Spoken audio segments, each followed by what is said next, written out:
this is Faith at Faith and Books. How are you doing? I'm having the worst trouble with static electricity in my hair. I go to brush my hair and it just gets worse. So I don't know, it's especially bad this winter. So I'm making this video because an amazing thing has happened.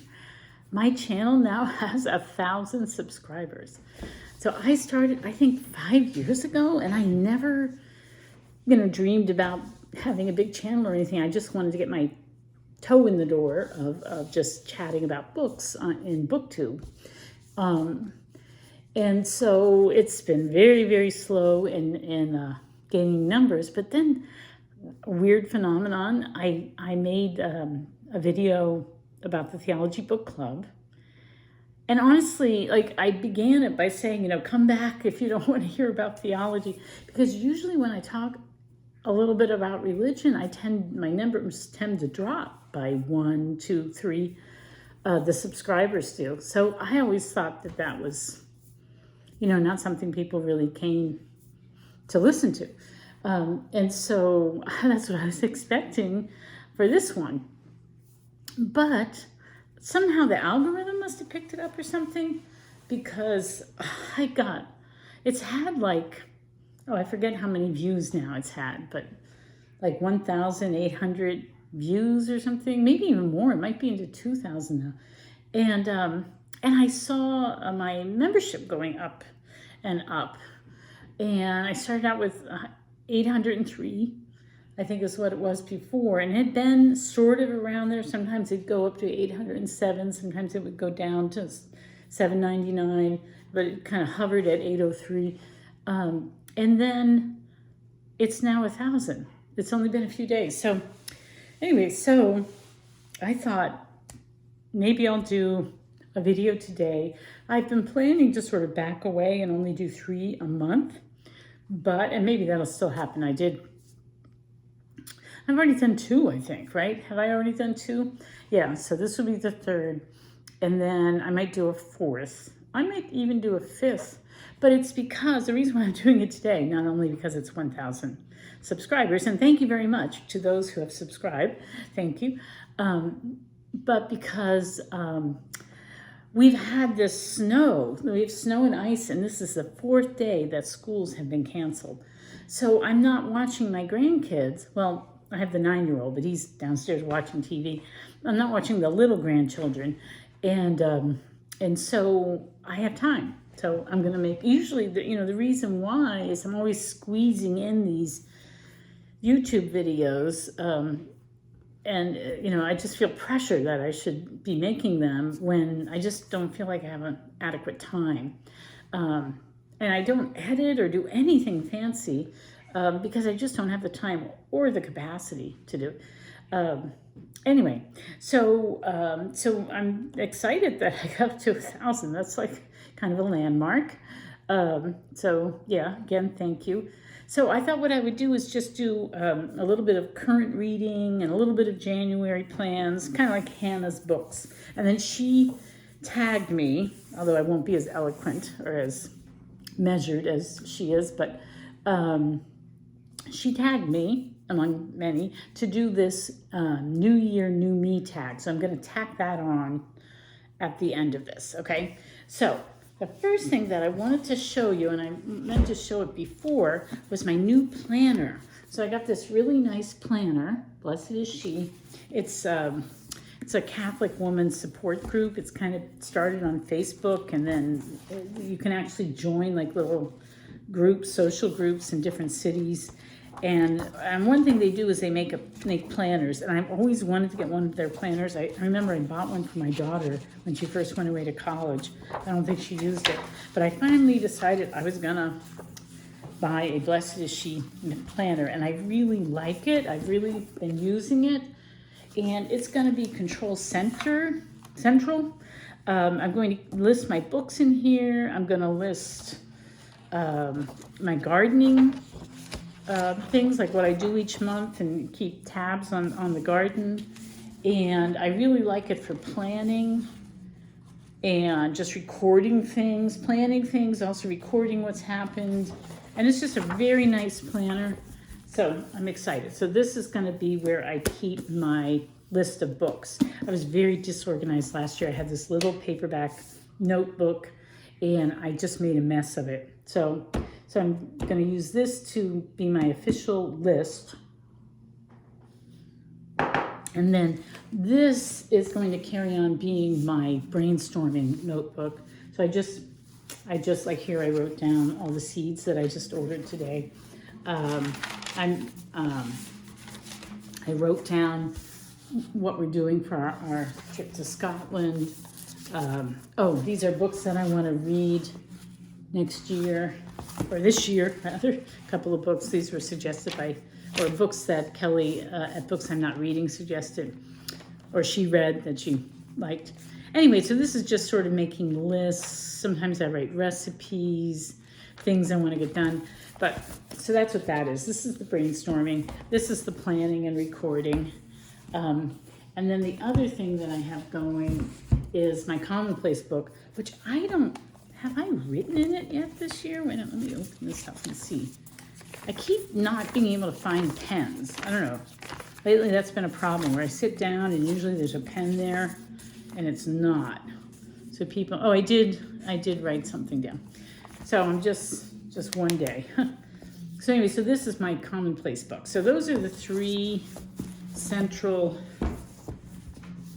things that, I'm going to look into daily or almost daily. The commonplace book wouldn't be every single day, but several times a week. So anyway, I wanted to show that off.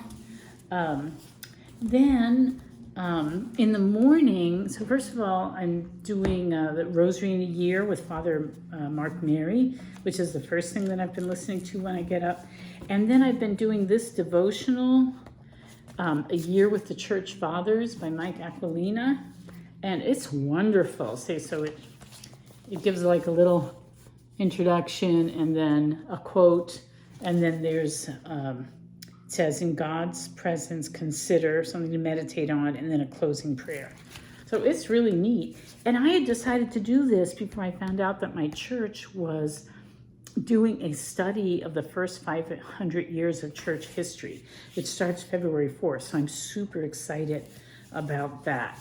So it's just great that I had already planned to do A Year with the Church Fathers as a daily devotional, and then I'm also going to get to study church history. I'm really, really excited about that. Okay, so, and then what else am I doing? Okay, this is the first book that I finished in 2025. It's The Flame Trees of Thika. It was absolutely wonderful. I know I read this back in my 20s after seeing the BBC series, which I really want to rewatch. Her writing is exquisite. I felt transported to Kenya. Just her descriptions of the Kikuyu, with the tribe where they settled in the Maasai, and just their customs and all the interactions with the British settlers, and just all the personalities of the different settlers and their interactions. And then at the end, World War I breaks out. So it's kind of a chaotic ending. But her writing is just wonderful. So I read this with Sean Standfast, and I just bought The Mottled Lizard, which is the next book in her series of memoirs. So, and I think, although I don't think this is confirmed, that I'm going to buddy read that with Sean in February. So, I know that I think he found his copy or something. So anyway, I have to confirm that. But this was an excellent start to the year. Really, really good book. Highly recommend. Then for Epistolary January, I am working my way bit by bit through Radical Prunings, which is quite comical. It's not as funny as the first time I read it, but it's pretty funny. I mean, I am laughing. It's really nice. I started the letters of Abelard and Eloise. It's on my Kindle, and I bring my Kindle down. I'm sort of getting into it. Abelard seems like a jerk. Like maybe he was a great academic, but in real life, I think he comes off to me as really, really insufferably pompous. And I think Eloise is a little... So, I don't know. It's taken me a little while to get into it just because they're very strong personalities, and I don't know how much I actually like these people. So, but it's interesting. It's so weirdly modern. I mean, it happened back in the 1100s, and it feels so modern. And this translation is even from the 1700s, and it still feels modern. So, all right. So the other thing that I'm doing right now is reading Paradise Lost. And ever since I started reading it, now everybody's talking about Paradise Lost. Like wherever I turn, somebody's saying something about Paradise Lost. I'm finding it tough going, but I mean, I don't think I knew what to expect. I don't think I did. And so it's just sort of amazing to me how he's creating this whole story around the fall of Adam and Eve. And the character Satan, he's such a suave sociopath. And there's so much packed into it. Every line has some allusion, or it's just really, really packed. I'm listening to, can you hear that? Can you hear that wind? I can't get the window to close all the way. So there's this I feel like I'm at Wuthering Heights or something. The wind is really blowing. Anyway, what was I saying? Oh, I'm listening to Adrian Schiller's recording. So what I've been doing is after I listen to Rosary in the Year and read the Church Fathers quote, then I put on my earphones. Where are my earphones? Here we go. I brought my earphones. And I listen to this and I read along. And then I do that for as long as I feel I can concentrate. And then I'll go back and look at the footnotes, which are tiny. I feel like my glasses are too weak. I think my eyes are getting bad, and the glasses don't seem to be doing as much as they used to do. So I think I have to go back. But so I look at and this is what this tiny print. It's like I'm trying to read that. And then I usually go to like Spark Notes and just read up so that I get sort of the context. I do really appreciate that he does, at the beginning of each book, book 4 is so long, he does this thing he calls the argument, where he basically explains where he's going with the story. So that's very helpful. Anyway, it's intriguing. People keep telling me how much they love it. I'm not loving it yet, but I am finding it interesting, and I do want to get it done. And then after I'm done listening to it and reading it and kind of getting some sort of context to it, I text my son what I think about it. And then he may or may not text me back. He only does that about a couple times a week. Maybe he'll respond because he's busy. He already read it in November and December. So yeah. So anyway, so that's what I'm doing right now. Letters to Abelard, the Abelard and Eloise letters, Radical Prunings, Gilead by Marilyn. Did I say this yet? I'm reading this. This is part of Kelly at Books I'm Not Reading is doing a Marilyn Robinson read along, and this is Gilead is the first in a quartet, I believe. So we're reading one book in January, one in February, then we're skipping March, and then April and May.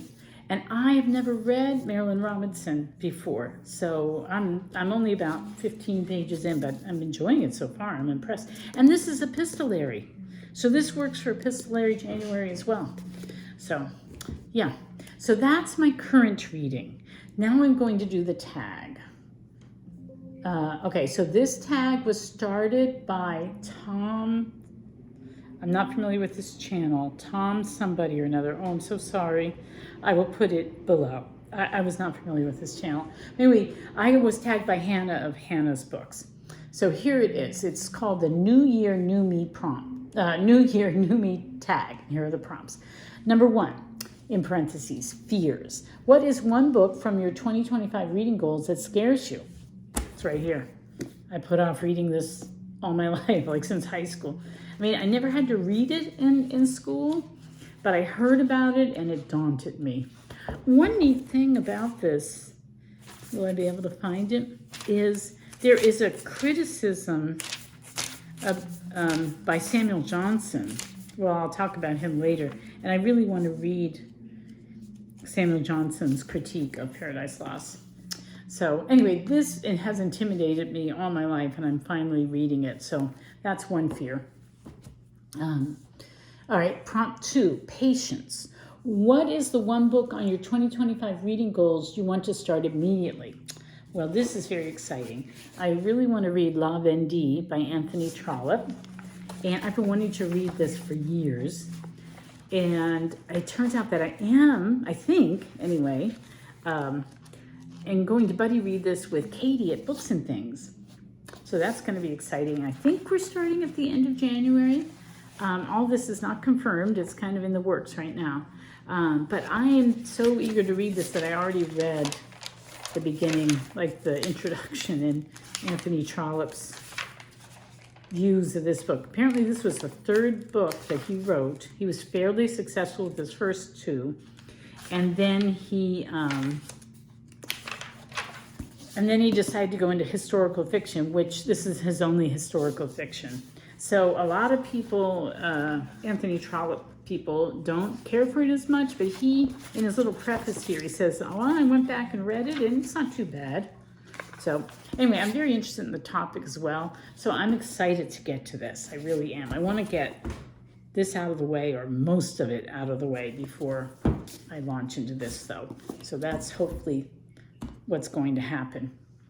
The other thing is, because I'm planning to go to Scotland in July, I want to read books from and about Scotland.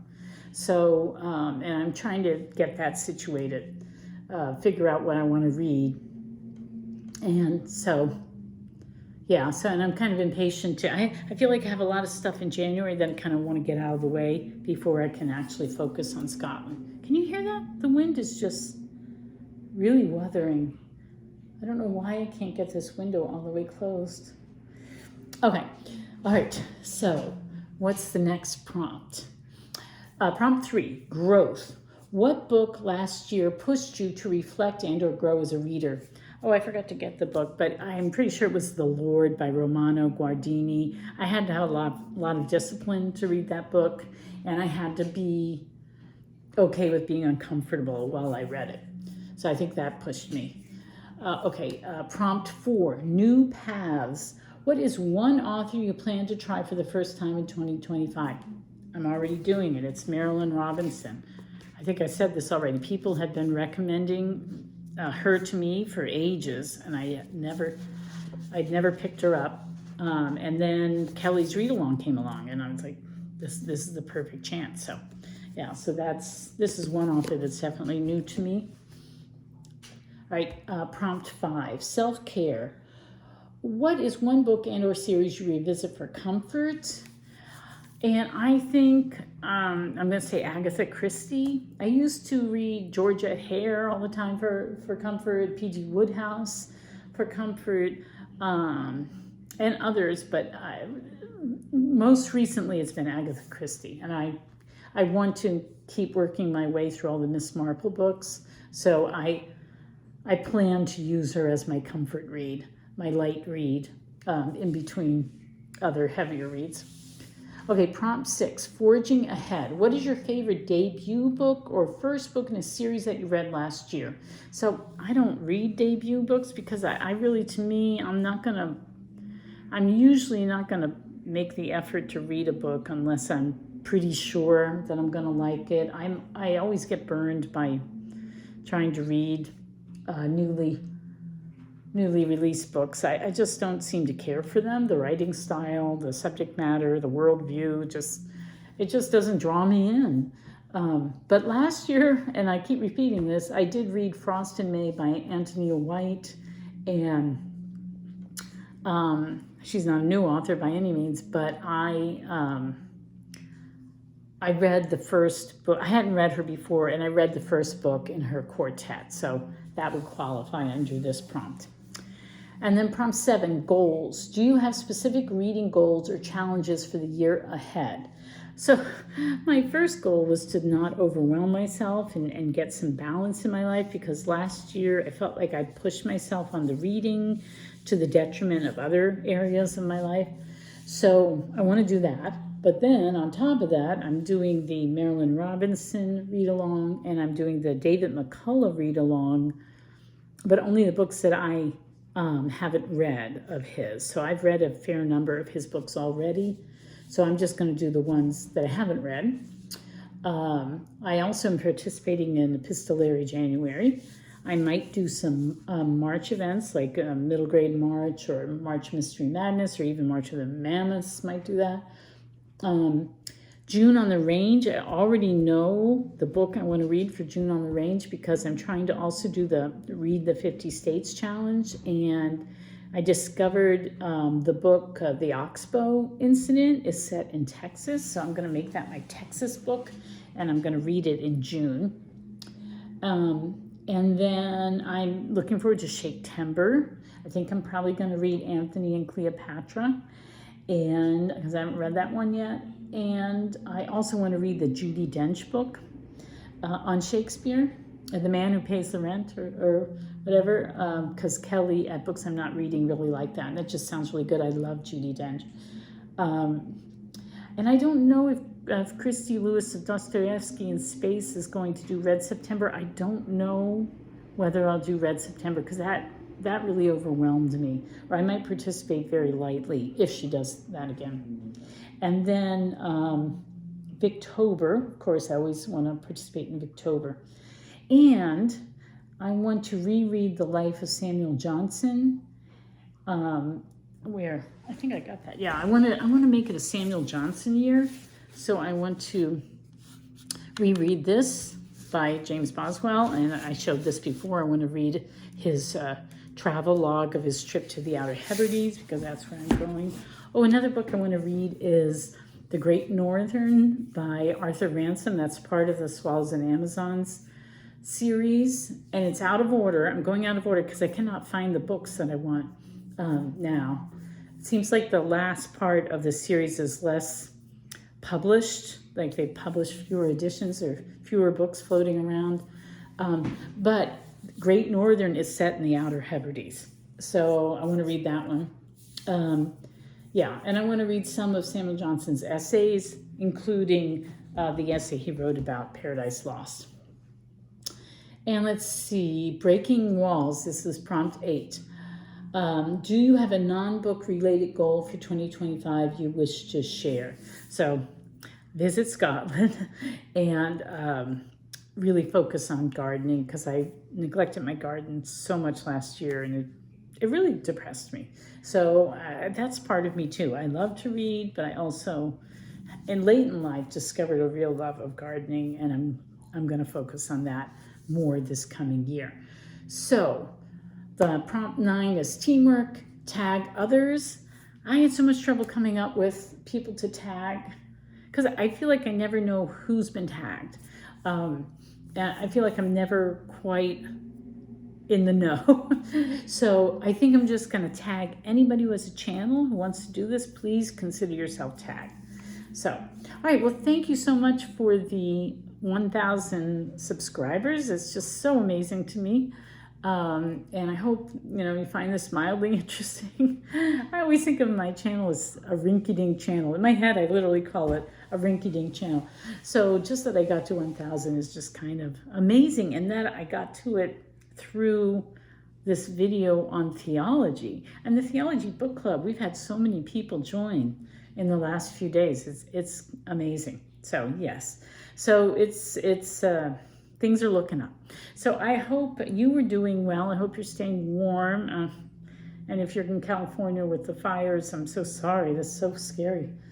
But anyway, I hope you're doing well, and happy reading. Bye.